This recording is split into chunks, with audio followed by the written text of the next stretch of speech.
So let's say you do something wrong, just theoretically. As you might expect, the Torah tells you how to undo or try to repair your wrong. In fact, all the way back in Vayikra, in Leviticus, which you may remember from last month,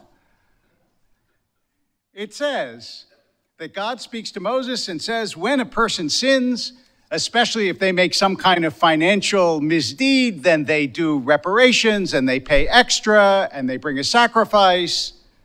And then we come to this morning's Parsha, where the Torah seems to repeat itself. But of course, the repetition is never exact, and the variation is supposed to teach us something. And it says again, when a person commits some sin, v'hitvada el chatatam asher asu. And Rashi says this is the difference. This morning we're being taught you have to confess what you did. In other words, words matter.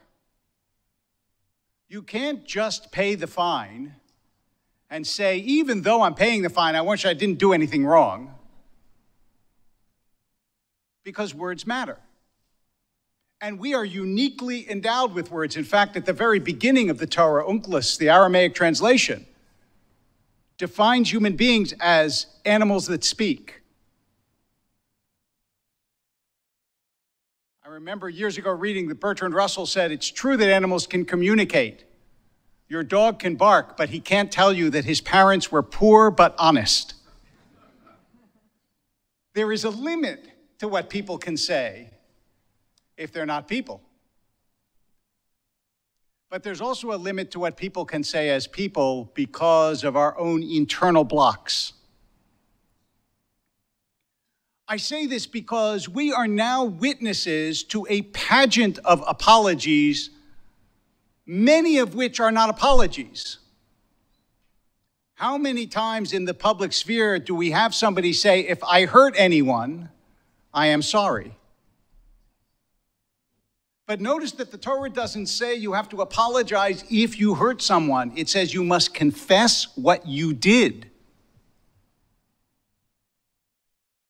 And the reason that is hard to do is because it feels abasing and humiliating to say, I did this wrong. But that's precisely why it's so valuable. The words that we speak easily are not the valuable words.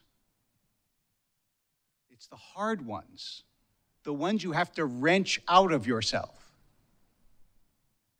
The ones that say, I did this to you, and I'm sorry.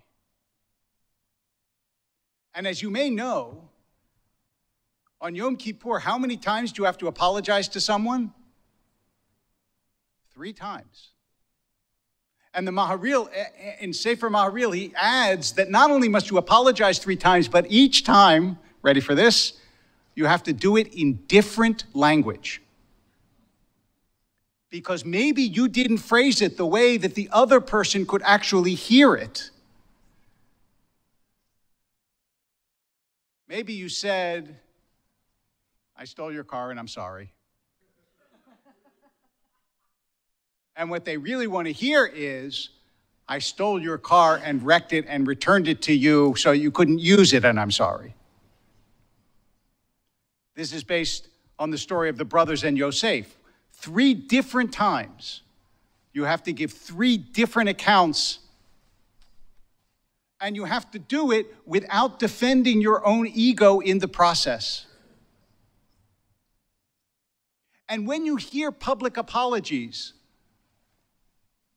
this is what you have to listen for as well as private apologies. Does the person say, I did this and I'm sorry, as opposed to, you felt that, and I'm sorry that you felt that. And once you hear those apologies, there is then an obligation on the one who is apologized to, the apologizee, I guess, which is you have to open your heart and try to forgive. And that is the second side of the same phenomenon that we see in our society. We are extraordinarily unforgiving. Recently, there was an example that is a perfect example of a reporter who retweeted something that was an offensive joke and immediately apologized and said, I did this, I shouldn't have done it, I'm sorry, and then got pilloried by people. Because as soon as we see an opening where we can attack someone, we go for the jugular. And it feels good. When you ask why people do it, because it feels good to feel morally superior to someone else. You did this, I would never have done it, therefore I'm going to tell you what a miserable person you are. And just in case you didn't hear me, I'm going to tell you again, and then I'm going to put it on social media. Just in case you didn't hear. But as you know, in the end, nobody feels contrition, real contrition for what they did because 1,000 people are attacking them. That's generally not how we get to examine our own behavior. When you say to somebody, you did this and it hurt me, then you have a chance of opening the heart of the person who did it. The Talmud says that the Jewish people are Rachmanim b'nei Rachmanim. We are compassionate people and the children of compassionate people. And if there was a message that we could bring to the social sphere right now from our tradition and our Torah, it is this double message that you have to honestly take account of what you have done and say it, and then you have to honestly open your heart to the apologies of others and be compassionate and forgiving. We know from Kohelet and from our own lives that nobody is so righteous that they don't sin. There are only some people who are so righteous that they don't forgive. So let's be both. People who are aware of what we do wrong and people who are forgiving, even of politicians, of public figures, of journalists, of pundits, of others, if they are willing to say, I did this and I'm wrong. Because after all, even though I know that some of you may be under the misimpression that we are supposed to confess our sins once a year, I hope one day you will join us in the minyan, where every single morning there is the vidui, the confessional. And why did the rabbis ask us to confess every day? Because guess what? We sin every day. By what we do say, by what we don't say, by what we do to one another, what we don't do to one another. And once you actually internalize that,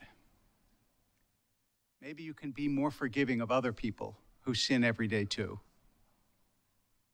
It would be really good for our community, for our city, for our country, and for the world.